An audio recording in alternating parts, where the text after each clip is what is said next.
అందరికీ ఈరోజు సండే కదా అందరూ చికెన్ తెచ్చుకున్నారు, బట్ నేనైతే చికెన్ తెచ్చుకోలేదు. సో టమాటా ఎగ్ చేసుకుందాం అనుకుంటున్నాను. సో సేమ్ కూరగాయలు అయితే అన్ని కోసేసాను. టమాటా, కొత్తిమీర, ఆనియన్, మిర్చి. సో అదైతే పెట్టాను. ఇప్పుడైతే ఆయిల్ పోయాలి. సో ఇక్కడైతే అన్నం అవుతుంది, ఆల్రెడీ అయింది. క్లాత్ లేదు పట్టుకుందాం, డీమార్ట్లో కొనుక్కొద్దాం అనుకున్నాను, మర్చిపోయాను. సో మళ్ళీ వెళ్ళినప్పుడు కొనాలి. సో అన్నైతే అయింది. స్టవ్ ఆఫ్ చేస్తాను. టమాటా ఎగ్ అయితే నేను చాలా ఈజీగా చేసేసుకుంటాను, ఏమైనా చూపిస్తాను. ఫస్ట్ అయితే కొంచెం ఆయిల్ అయితే పోసేసుకోవాలి. ఇది నేను బ్లింకిట్ జెప్టో నుంచి ఆర్డర్ పెట్టుకున్నాను. 70 or 80 ఎంతో పడింది ఈ బాటిల్. సో ఫస్ట్ అయితే వేసేసుకున్నా, ఆయిల్ వేసుకున్నా.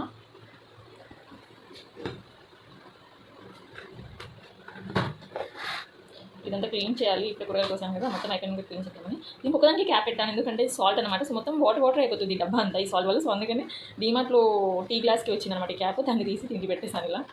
సో స్పూన్ ఇది నిన్నే కడిగి నీట్గా ఇవన్నీ పూసాను, అందుకే స్పూన్ లేదు. సో స్పూన్ వెతకాలి. స్పూన్ అయితే దొరికేసింది. ఫస్ట్ అయితే మనం జీరా, ఆయిల్ వేడెక్కింది ఆల్రెడీ. అండ్ నెక్స్ట్ కొన్ని ఆవాలు అయితే తక్కువ వేసుకోవాలి, నాకు ఎందుకు నచ్చదు. జస్ట్ ఆవాలు కూడా వేసుకున్న తర్వాత నెక్స్ట్ మిర్చి వేసుకుంటాను నేను. సౌండ్ బాగా వేసుకుని మిర్చి తర్వాత ఆనియన్,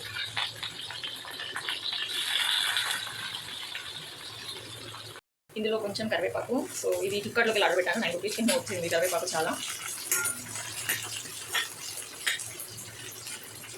కొంచెం పసుపు వేసేసుకున్నాం. ఈ పసుపు కూడా మా మమ్మీ ఇంటి దగ్గర నుంచి పంపించింది నాకు. కారం, పసుపు దాన్ని పంపించేసింది అనమాట. సో నెక్స్ట్ అల్లం వెల్లుల్లి పేస్ట్ మమ్మీ పంపించింది ఇంటి దగ్గర నుంచి. సో దాన్ని వేసుకున్నాం. ఇది ఏ ఆఫీస్కి వెళ్తాం కదా, నాకు టైం ఉండదు అనమాట వీటిని తీసుకొని పట్టించినాక. ఇలాగ మమ్మీ ఇంటి దగ్గర వచ్చినప్పుడు అన్ని పెడతారు అన్నా కూడా, మమ్మీకి కూడా అవన్నీ చేయడం కష్టమే, బట్ అయినా పెడుతుంది చాలా సాటిస్ఫాక్షన్ కోసం. సో అల్లం వేసుకోవాలి, అల్లం తిరగకపోతే కలర్ తిరుగుతుంది చెప్తుంది మమ్మీ. సో అందుకే కష్టమైనా కూడా పెడుతుంది. కానీ టమాటా ముక్కలు, టమాటాలు ఒకసారి కాస్ట్ తగ్గుతాయి, ఒకసారి పెరుగుతాయి. ఏంటో నాకు అసలు అర్థం కాదు. ఒకసారి 20 kgs ఒకసారి 60-50 kg కూడా ఉంటాయి. అందుకే తక్కువనప్పుడు కొనుక్కొచ్చుకొని టమాటా చేసుకోవాలి. దానిపైతే రేట్ ఎక్కువనే ఉంటుంది టమాటా. దీన్ని కొంచెంసేపు మగ్గనిద్దాం. టమాటాలు అయితే మగ్గింది మంచిగా. సో ఇప్పుడైతే ఎగ్స్ పోసేసుకున్నాం ఇందులో. ఎగ్స్ అయితే ఫ్రిడ్జ్లో పెట్టాను. 2 to 3 ఎగ్స్ అయితే పోసుకుంటాను టోటల్. 2 చూద్దాం, ఒక్క చేతి పోయేసో లేదో తెలియట్లేదు, వీడియో తీయాలని.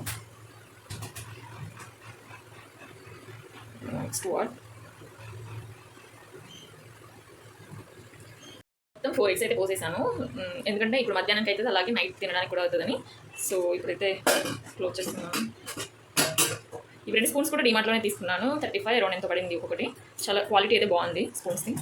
సో కొంచెం క్యాప్ పెట్టేసుకుని స్టవ్ చిన్నగా పెట్టేసుకుంటే అయిపోతుంది.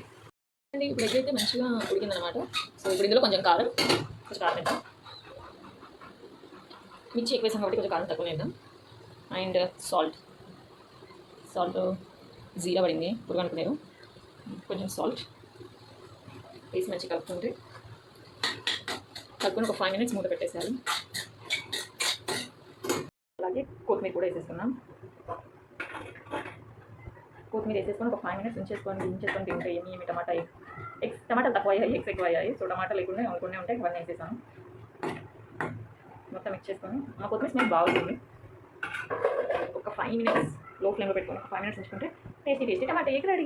ఇక్కడైతే అన్నం వేసుకున్నాను. ఇప్పుడు కర్రీ యాక్చువల్గా మమ్మల్ని ఎప్పుడు చెప్తే ఫస్ట్ కర్రీ వేసుకొని అన్నం వేసుకోవాలి, బట్ ఎప్పుడు మర్చిపోతుంటాను. ఇప్పుడు కూడా మర్చిపోయాను. సో ఫస్ట్ కర్రీ వేసుకున్న తర్వాత అన్నం వేసుకోవాలంటే ప్లేట్లో. చాలా కలర్ఫుల్గా ఉంది కర్రీ, మా టేస్ట్ కూడా ఎలా ఉంటుందో. బాగానే చేసుకుంటా కర్రీ. నేను ఎప్పుడు చేస్తే మా ఫ్రెండ్స్ అందరూ అంటారు బాగుంటుంది కర్రీ అని. సో నా అన్నం అయితే రెడీ అయిపోయింది. ఇప్పుడు కూర్చొని తింటా. Thanks for watching. Please do like, share and subscribe. ఇలా ఇప్పుడైతే టేస్ట్ చేసేద్దాం కర్రీ ఎలా అయినా. కొత్తిమీర మంచిగా వస్తుంది అనమాట, కలర్ఫుల్గా కనిపిస్తుంది కొత్తిమీర వేస్తే కర్రీలో.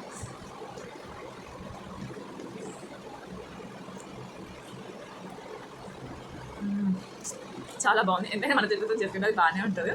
మళ్ళీ అందులో ఎగ్ కూడా చాలా బాగుంది. మీరు కూడా ట్రై చేయండి, నేను చెప్పినట్టు చాలా బాగా వస్తుంది. ఎవరైనా బ్యాచిలర్స్, హాస్టల్లో ఉండేవాళ్ళు, పీజీస్లో ఉండేవాళ్ళు. ఇక్కడ ముంబైలో అన్ని పీజీస్ విత్ ఫుడ్ కూడా దొరుకుతాయి, కానీ మళ్ళీ ఆఫ్టర్నూన్ లంచ్ పెట్టారు, అందుకని నేను అలా తీసుకోలేదు, వితౌట్ ఫుడ్ తీసుకున్నాను అనమాట. సో చాలా బాగుంది కర్రీ. రోజు కూడా రకంగా చేసుకొని తింటాను. నార్మల్గా నేను యూట్యూబ్లో వీడియో చూస్తాను, సమ్టైమ్స్ మమ్మీకి కూడా కాల్ చేసి అడుగుతాను ఎలా